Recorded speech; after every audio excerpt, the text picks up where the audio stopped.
Bonsoir tout le monde, c'est votre coach Yves Laurent.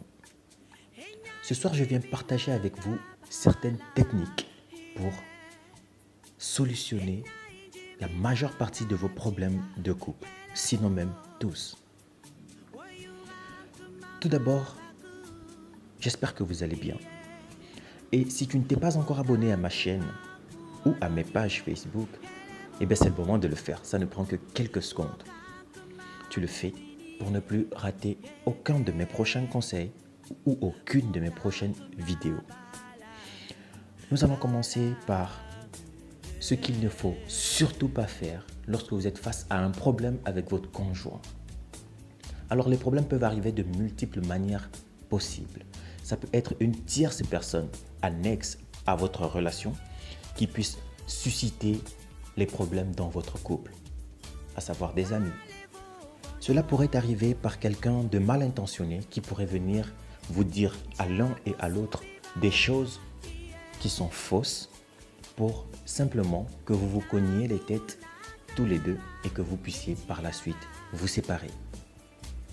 Cela peut aussi arriver par une autre personne ou par des soupçons. Vous soupçonnez quelque chose ou quelqu'un de tourner autour de votre conjoint ou autour de votre conjointe et par la suite vous vous comportez de façon très néfaste histoire de vouloir lui envoyer un message subliminal. Ou encore, et pire, le désamour commence à s'installer et vous pensez que émettre de la distance envers votre conjoint ou votre conjointe serait la solution. Sachez-le, ce n'est définitivement pas la solution. Mais alors là, pas du tout. Sachez aussi que les problèmes dans un couple peuvent arriver de multiples manières que je n'ai peut-être pas citées ici. Mais lorsque vous êtes confronté à un problème avec votre conjoint ou votre conjointe dans votre couple et que votre relation se trouve directement menacée, comment vous comportez face à cette situation? C'est ce que nous allons développer maintenant.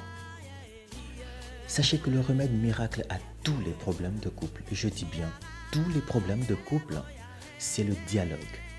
Le dialogue est la clé pour solutionner tous vos problèmes. Maintenant, comment introduire le dialogue? Là est le problème. Et c'est à ce niveau que certaines personnes, pensant même bien faire, finissent par tout gâcher. Sachez déjà qu'il ne faut jamais laisser les problèmes de votre couple arriver au point où vous ne vous parlez plus, parce que c'est parce que vous parlerez que vous allez régler les choses. Et la seule manière de régler les choses, ce serait de vous parler. Vous pourriez contacter plusieurs thérapeutes, vous pourriez contacter les thérapeutes de couple. Mais si vous ne vous parlez pas, tout cela sera vain comme effort.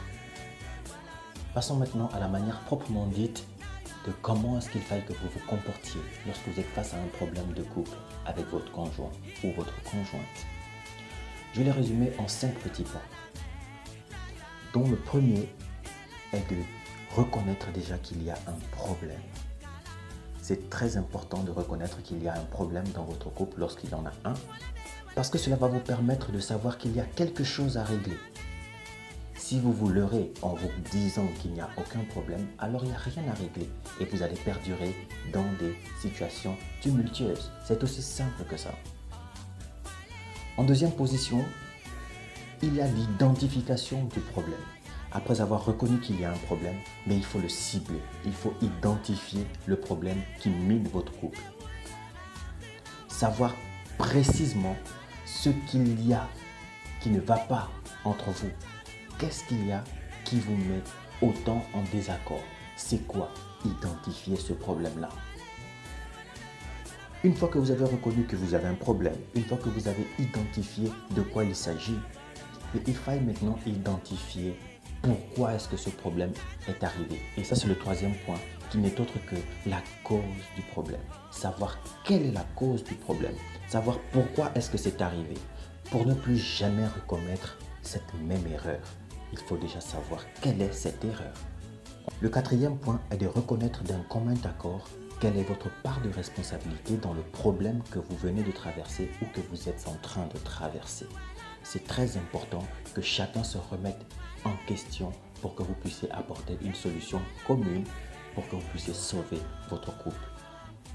Le cinquième point et le dernier, c'est de vous donner mutuellement pour objectif de vous associer pour surmonter tous vos prochains problèmes à venir. Parce que, croyez-moi, les problèmes, il y en aura toujours.